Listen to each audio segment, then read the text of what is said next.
Carl and Lou here from Brrraaains A Head-Banging Life. It's the Nasties. We are back doing the next episode covering Night School, also known as Terror Eyes in the United Kingdom. Although we watched it under the name Night School, which makes more sense. It does, but then you would have thought, I thought it would have been more, for a name like Night School, I thought it would have been set more at a night school.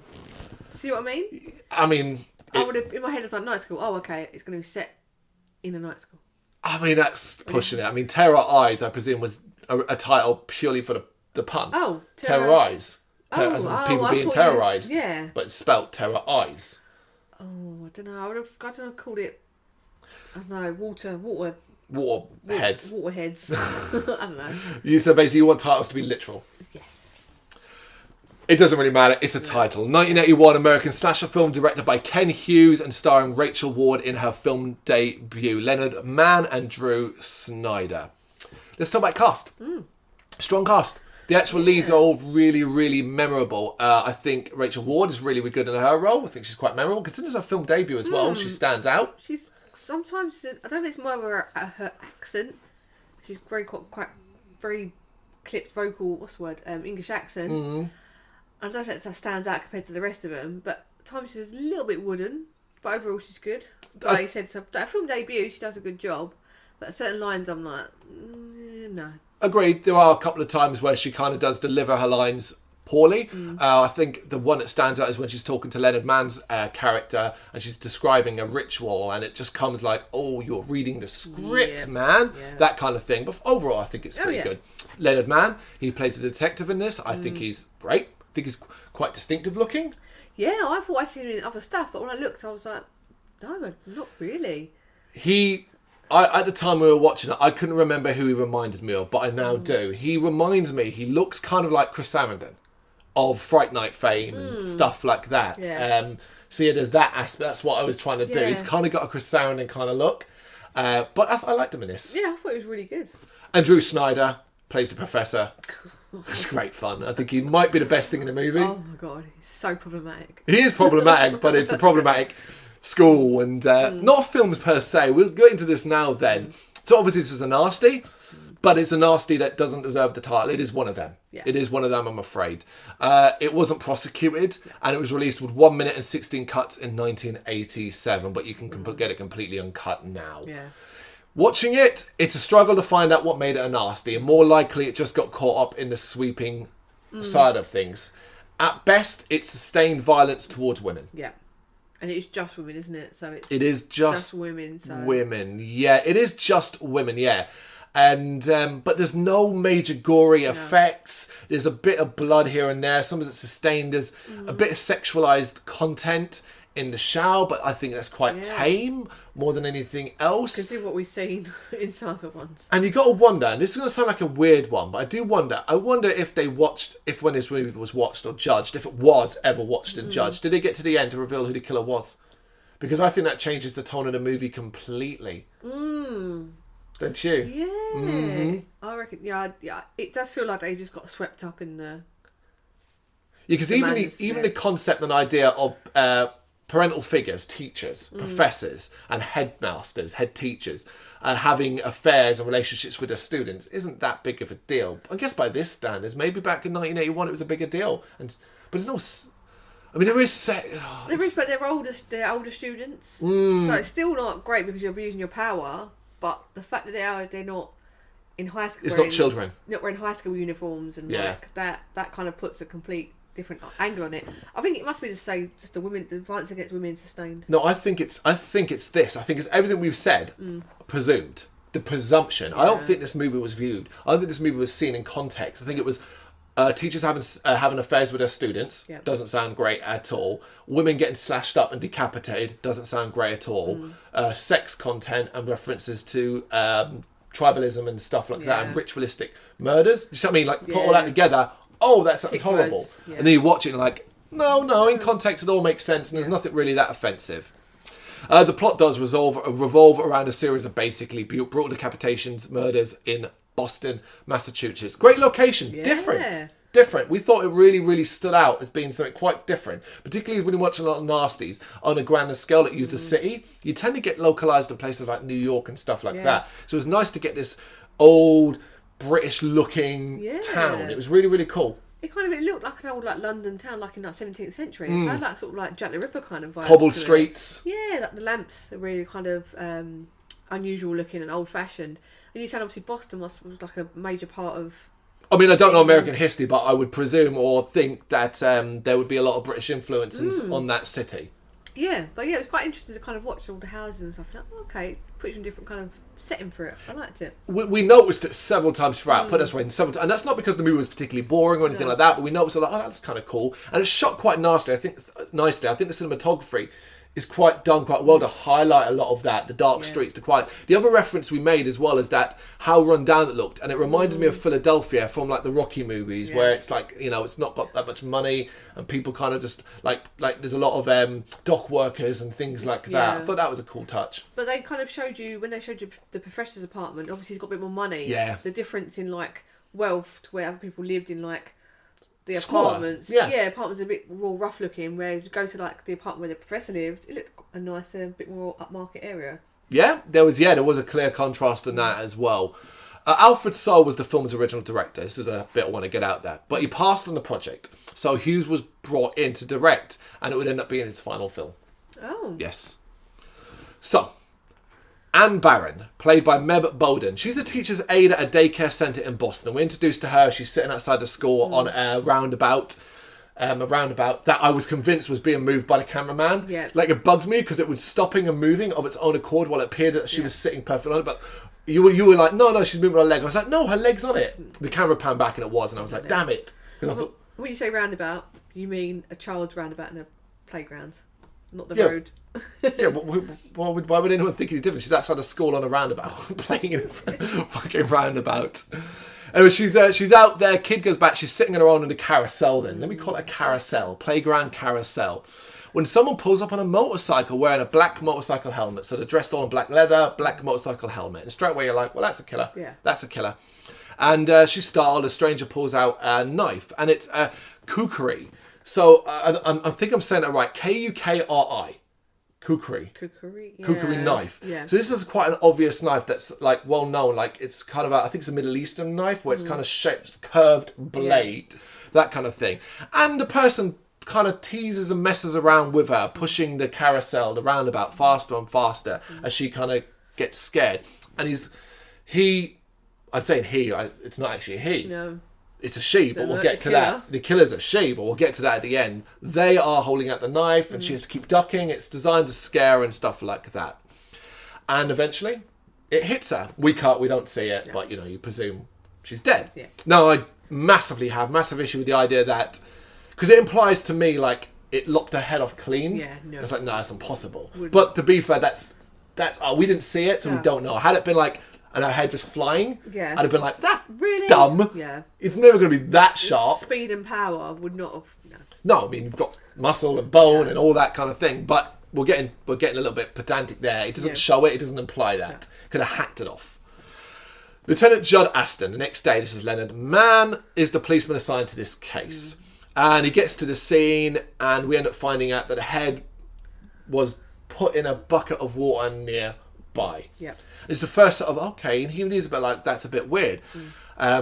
He talks to the director of the centre, who tells Judd that Anne worked there during the day but was attending night classes at Wendell College. So what we're getting here early on is just a couple of things to link things in. The head in a bucket of water is unusual because that's specific to another case where Judd and his partner Taj, Joseph R. Sakari, played by Joseph R. Sakari, they discuss a similar case from the previous week where another girl was found decapitated with her head in a pond. So I was kind of a little bit annoyed about this. So Taj is just a little bit, he's far too dismissive. He's very much a Boston cop, and I do like his, him and Judd, Joseph R. Sakari and Leonard Mann, they have great chemistry. They're arguably the best two to watch on screen. Definitely. They've got that patter and banter. It says, we've been friends for a long time, and we like just winding each other up. One studies psychology of crime, the other one just wants to do his job.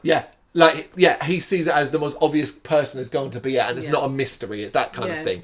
And we just simply need to find it. Whereas Man, his character, Judd, he thinks there's always more to it. He thinks motives are important in aspects like that. He doesn't quite believe that killers are just killers for the sake of it. Which I did find irritating about his character. It's like, that is possible, but I also do agree with him. Really, is there going to be a crime spree that doesn't have some motive? And it's the same with this in the end. But they're also a little bit too dismissive of the bucket list. So, like, if you're trying to find and they've got no fingerprints and no witnesses and nothing, you'd take the smallest thing. Go for what you got. And Leonard Mann's character, Judd, he is a bit like, okay, the bucket water thing is the links. Instead of looking at the obvious that will end up becoming more important, which is the link to the fucking school. Only later does he start to bring that into aspect. But at first he's more obsessed with heads and water. And it's kind of like, is that really something? Just look at where she studied and go back from there. That's it. That's the first thing you'll be looking at, right? Absolutely. And of course, is there a connection between the murders? We have no idea about this decapitation pond. We didn't see it. We don't know anything about it. It happens off screen. Don't even know who the character is at all. No. Like, that one is later forgotten about completely and replacement. So we never know if that girl went to the same school or anything like that, which is a bit weird. At Wendell's College, the administrator, Helen Griffin, played by Annette Miller. She's a character. She's something else. Generally, probably one of the most, I don't want to say uncomfortable, but more like, the fuck moment of the film, I think. Yeah, but in hindsight, it's good to have that shown both ways. It's an incredible idea. It really is. And you're right. It certainly makes you go, ha, forward thinking of 81. But it's still like, when you realise what's happening, you're like, what the fuck? Particularly considering what we've already experienced with a certain other character at that point. You just kept screaming that this school was like, they all need to be on registers and stuff. Yeah, man. So yeah, he talks to her and she sends Judd to a girl named Kim Morrison, played by Elizabeth Barnett. And she was apparently friends with Anne. When asked if Anne had a boyfriend, Kim tells Judd that Anne was involved with someone, but she doesn't know who it was. Judd then enters Professor Millett's, this is Drew Snyder's anthropology class, to speak to him about Anne. So, Professor Millett. Oh my God. He is quite special. He's a major player in this. He doesn't help his own cause a lot of the time in putting suspicion on him. The film tries hard to make you think it's him, but if you watch a lot of horror and you watch a lot of slasher, it tries too hard. You're like, nah, it's not him. Particularly, unlike a lot of films, when you see the killer a little bit more physicality, it becomes quite clear it's not a man. It's not that dude. It's not a man. And it's hilarious how they try to hide it. Like, for example, the jacket is very loose fitting to hide breasts. That that aspect.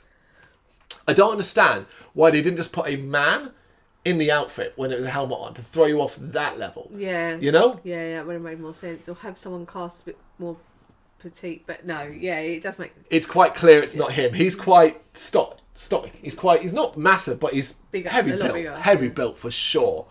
Professor obviously doesn't provide much information. He's kind of like he's not a smart ass per se, but he's got a certain way about him that suggests he looks down upon a certain type of person. He can rub people up the wrong way. Apt. Absolutely. He does that quite a lot. Yeah, we'll say it now. He is... The film never says it, but I think he has a sex addiction. He's putting it about all over college. He really is. He's having a lot of affairs with students and can't help himself from flirting with just about anybody, which is part of this film's important plot point. Yeah, because he kind of the first girl that says about her, talks about Anne. He kisses on the head, doesn't he, as he says goodbye to her. And then there's someone else that comes in who does the notes for him. But the way she said, "Oh, I've done the notes for you," and the way she looks at him, we were instantly like, "Oh, all right, okay." Well, let's jump in. That's the exchange student named Eleanor Ajay, Rachel Ward's character. So this is where Eleanor's first properly introduced, and like you said, she's got a little bit of, clearly she looks at the professor in a certain way, and I said, "Dude, that was the killer." Straight away, I was like, "That's the killer." Yeah, that's the killer. But here's the problem: it was just a throwaway remark. I had nothing to go on. I had no motive. I had no reasoning. I didn't even know their level of their relationship at this stage. But the way she looked at the professor, I was like, she's jealous, and there was my first link. Yep. It would be the case. Ellen leaves the school and goes to the local diner, but it's there she's creeped up by Gary Bill McCann, who's a busboy who appears to have some kind of learning difficulties, mental issues, that kind of thing.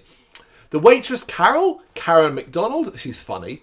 Bad wig, yeah, bad wig. Asks Eleanor if she's in Millet's class and implies that he sleeps around. So again, we're getting more about Millet's behaviour here. Gossip, like it's local cafe, everyone sits and... And it clearly annoys Eleanor, who leaves, but she's followed home by Gary.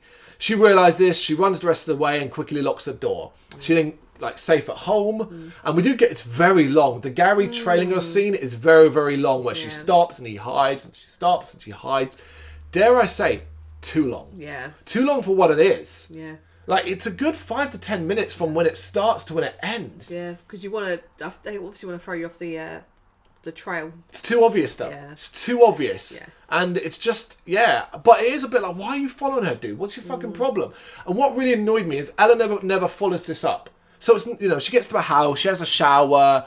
but ends up being frightened by someone breaking in, but it's Professor Millet, who turns out to be her boyfriend, and he'd been locked out. So this is where we get their relationship. I'd say the shower was like the loudest shower in the world, which is why she couldn't hear the doorbell being rung. It was like Niagara Falls. It was like the world's loudest shower. It was like, can you tone it down a little bit? Yeah. It was just to cover the noise, wasn't it? It also really annoyed me is so it's designed as if it's supposed to be Gary's. You see the door open, someone tries to get the chain off but can't do it. Yeah. And then, the person behind the shower curtain is Professor Millet. And he's like, oh, you locked me out the front door. And she's like, well, how'd you get in? I came in the back door. Lock your fucking doors! Especially after being creeped out as well. But that gets me to the biggest thing. She never follows this shit up with Gary. She never follows it up. She knows it's him chasing. She even goes back to the diner. Yeah. And doesn't say, that fucker followed me. Yeah. Doesn't confront him during the day. Doesn't tell the owner. No. Doesn't go to the police and say, this dude followed me. Because here's the thing. A lot of this film could have been resolved a lot earlier if she'd gone to the police. Yeah. Simply because of this. Later in the film, Gary would get investigated as being a suspect and find out that he has a rap sheet for indecent exposure in many other cities. Had she gone to the police then and they'd looked into it, they'd have found that already and we'd be eliminating Gary. That's why this is a bit moment of bad writing. Yeah. Because they didn't want to do that in the plot of the film because that would eliminate Gary from it and then we wouldn't get to the end where he's an important suspect. Yeah. Bad writing, I'm afraid. It's one of the flaws in the movie. We're going back to Kim. Yeah. As we now cut to Kim because there's a bit of this where it's like, and you always know they're about to die. Yeah. Then cut to a different girl and you're like, well, she's about to die. Yeah. Why have we cut here? Yeah. So you're not part of the main cast. But Kim works at a local aquarium and about to leave work, she takes off a diving suit and basically is chased and killed and decapitated by the figure in a motorcycle helmet. Yep. I don't mind this chase and kill scene. It's a lot of white walls and a fair amount of blood in this. I thought it was nicely done. And I like the resolution, the final part of it, which is basically her head ends up being dropped in the aquarium tank where all the turtles are and there's an old woman watching and she screams. Yeah. I like that. The only thing wrong with that bit was how quick it went from decapitation to the head. Because she left the aquarium area to go down to the changing area. So I don't agree with this. The killer had to run back up the stairs again with the head. The way they cut it, it was literally like it was 5 seconds later the head was thrown in the tank. But you don't know that. For all you know, I mean, there's no concept of time here. That we could be watching them not in tandem. No, but the way they showed it looked like it literally was head decapitated. Oh look, it's in the fish tank. I thought it was a little bit. I don't quite get that. I don't get that. I'm afraid I don't. So yes, we got another death. Judd pays a visit to Professor Millet and is surprised to see Eleanor, and that's where at Professor Millet's house.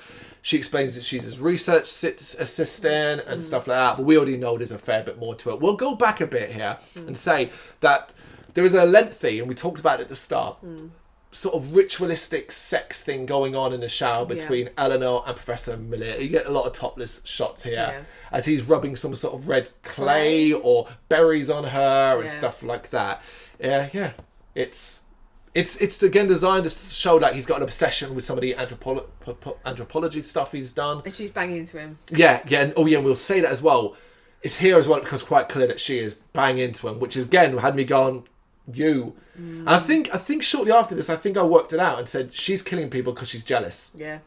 And that the head water thing is a ritual that she believes in from the anthropology thing. Yeah. That's basically what actually happens, It's here that Judd informs Millet that a second student of his has been killed and asks him if he had any affairs with his pupils.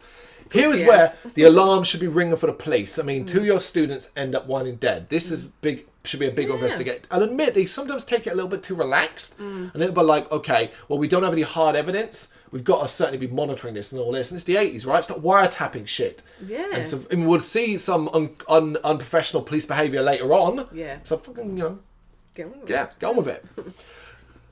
Millet is annoyed, tells Judd to leave. And Eleanor and Millet then get into an argument about it because she basically knows he fucks around. Yeah. She goes to a diner to be alone. There we get the same stuff with the waitress again. Yeah. She's always got some pithy comment about men and bollocks like that. And like I said, it implies that she sleeps around too. I've got no problem with her being like that kind of character.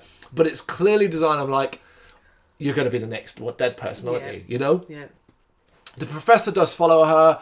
Again, it's weirdly implied like it's going to be like the killer coming in there and stuff like that. But it's just a professor. Which is here we see he rides a motorbike. That's important for later on. Yeah. And she tells him that she's 3 months pregnant. I like this part because I actually thought this was quite good for Millet. As I expect him to be like, fuck! Yeah, bye. Yeah, like running out, on his motorbike out the door. A Millet-shaped hole in the window, that kind of thing. No, it's not his first rodeo though. Well, he's actually sympathetic and supportive to a certain degree. And she's really, really happy about it. But for whatever reason, he ends up flirting with Carol, the waitress, in front of Eleanor. Like, what are you doing, man? But she's Eleanor's pretty cringe though. Just like, how can you not see this guy is so problematic? Well, she's so wrapped up in him, so wrapped up in him.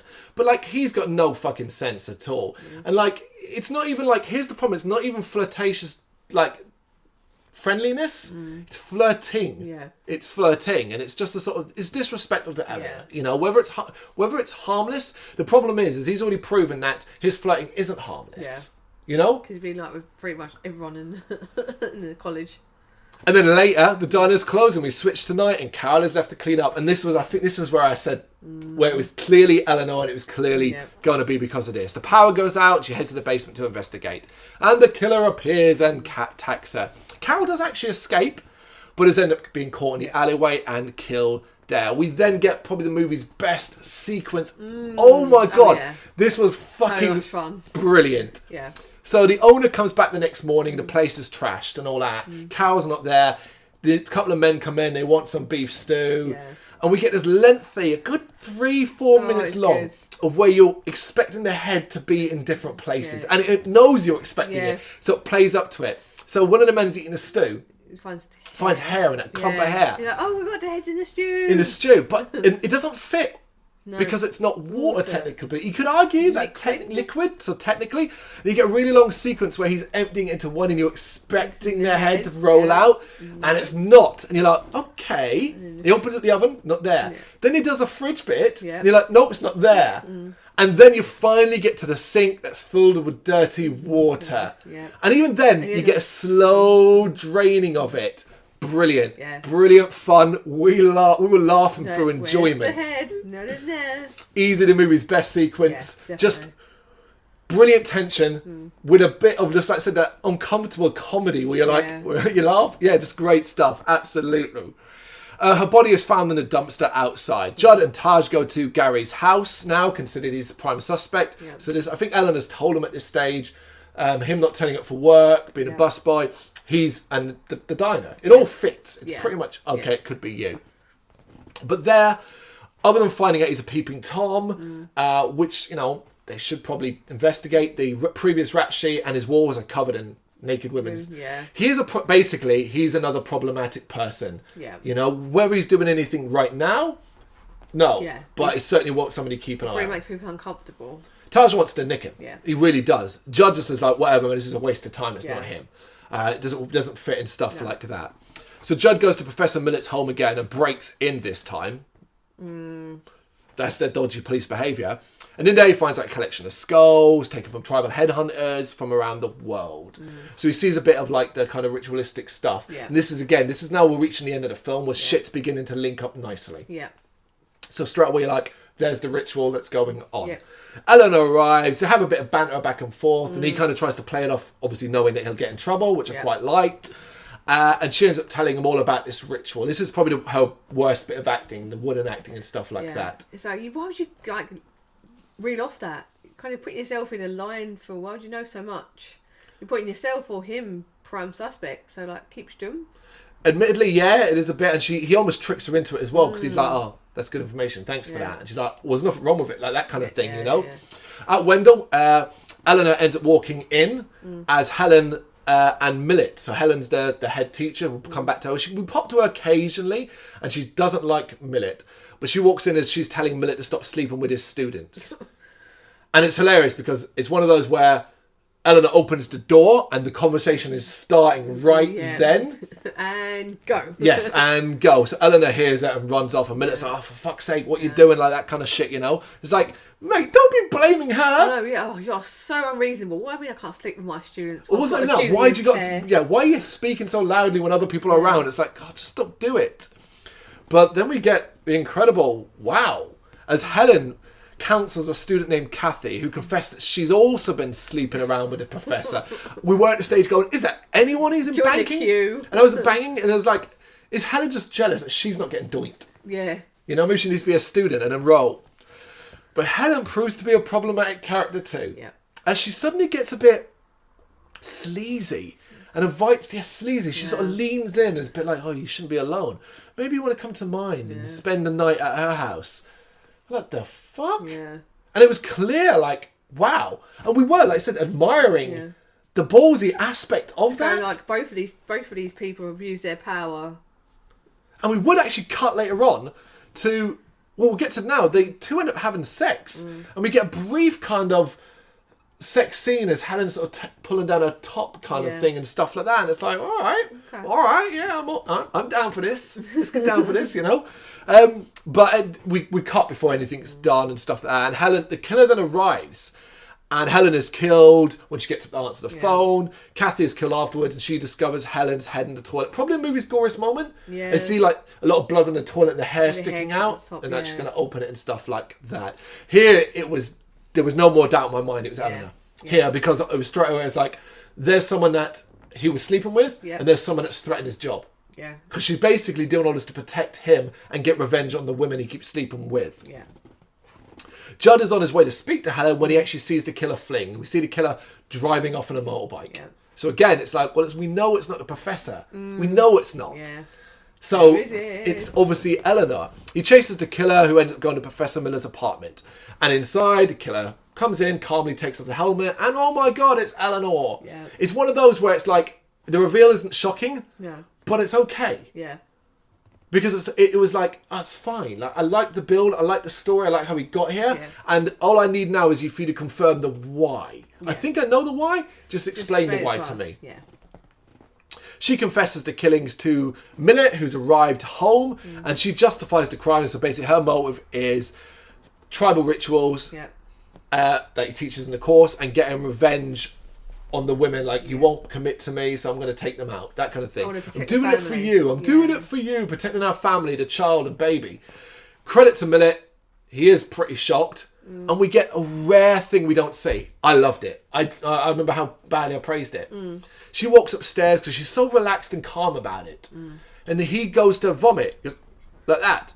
And I was like, it shocked him. Yeah. I was like, my God, no one ever does that when they found out like their loved one is a psycho. Yeah. It was so nice. Like a visceral reaction to like vomit and be like, what the hell? I loved it. I loved it. It was nice seeing him on the back foot as well, because he's so like cocky and he is confident and stuff like that. Yeah. But anyway, the jig is up because the police are approaching. So we then see the police arrive, Judd and all them, and the killer come bursting out with a helmet on and a motorbike, and then we get a wild chase through the city. Yeah. Quite action packed. Yeah, probably like police drama. Yeah, because you've got police cars and they're trying to head the motorbike. And the motorbike cyclist, credited as stunt person, is doing some crazy ass turns and shit like that. But during the chase as well, like, it's quite funny because you've got Gary in the back seat of Tarzan's car complaining about wanting to use the toilet. Do it out the window, he says. I thought that was funny. But basically, they end up heading off the motorcyclist, who ends up striking the car and flying over the top and getting killed in that. They take the helmet off, and I already knew who it was. It was going to be the professor. Yeah. The professor, to try and save Eleanor because she's carrying his child. Yeah. And he is dead. His neck got broken, and it is the professor. Yeah. At the very end, we see Eleanor attending the burial, and it seems like the case is closed. Yeah. Right? Except Judd stops Eleanor and implies that he thinks she might have been involved. Yeah. He says, I think, what does he say? Is it headhunting? He says, no, he says it's like, I hope the ritual's over, or hope... Yes, that was it. I hope... Yeah, I don't think I hope the ritual's over now. Yeah. Which I didn't get. I could not understand. I could see that it was stupid. Because what possible reason would he have had to suspect her? Really? I think that when she kind of started talking about the ritual, I feel... But why would that still not put it on the professor? He could suspect she might have known and was protecting him. Yeah, I see your point there. Yeah, I thought it was a little bit of a stupid ending. But that is the ending. And I really like this film. Talking about through, I'm reminded of how many parts stood out. Like it's a good slasher horror movie with a nice mystery. Entertaining, yeah. Yeah, that entertains. Yeah. It's not doing anything fresh. It's not doing anything special. In 81, it's not doing anything fresh at all like that. I think it's predictable as you go on and you start to put the pieces together. And a lot of the time, the situations of convenience and certain things should have been developed or pushed, like Gary being investigated earlier on, are purposely left to the side so that we don't ruin a later reveal. Yeah. And I think that sometimes a bit too obvious. Yeah. But when it comes down to it, thoroughly enjoyable. Yeah, I really enjoyed this one. I say it was just entertaining to watch. There was no wasn't looking at the time. I don't think it was on for. The acting was good. It was a solid story, and it was weird because I was expecting it to be absolute shit. Because when you kind of go to these nasties, you're like, oh god, what are we going to get? Yeah. What are we going to get? And it was one of the entertaining ones, definitely. As a nasty though. No, it's not a nasty. There's nothing nasty about this. I've seen way worse. Yeah. In non-nasties of that era of the 80s. Definitely. Yeah, this was very tame. The cop, more like a cop drama. A little bit of a. There's no supernatural element to it. We get blood and gore. We do get it. I think the most problematic elements is simply based around the sexual content. It's not seen, and it's simply about the idea and the perception of a teacher sleeping with his students and almost. Predatory is the word it seems like you'd be using. Like his level of smarts, the fact that he was sophisticated, that he travelled, had a lot of these girls enamoured with him. He took advantage of that. He did. He is a problem.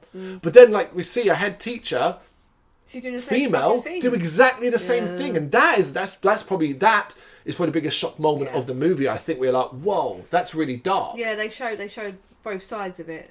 Yeah, it's not just men like that. It was like she used a kind of caring female side to take advantage as well. Yeah. But if there's one reason to watch this movie, just watch it. Watch it up to the point of the head reveal in the calf. Yeah. That is the fucking finest moment probably we've seen in a nasty in a long, long time. Definitely. There you go. That is Night Score, aka Terror Eyes. Got any thoughts on it? Let us know in the comments. Thank you very much for watching. You can check us out on gbhbl.com as well as on Facebook, Instagram, Twitter and Tumblr.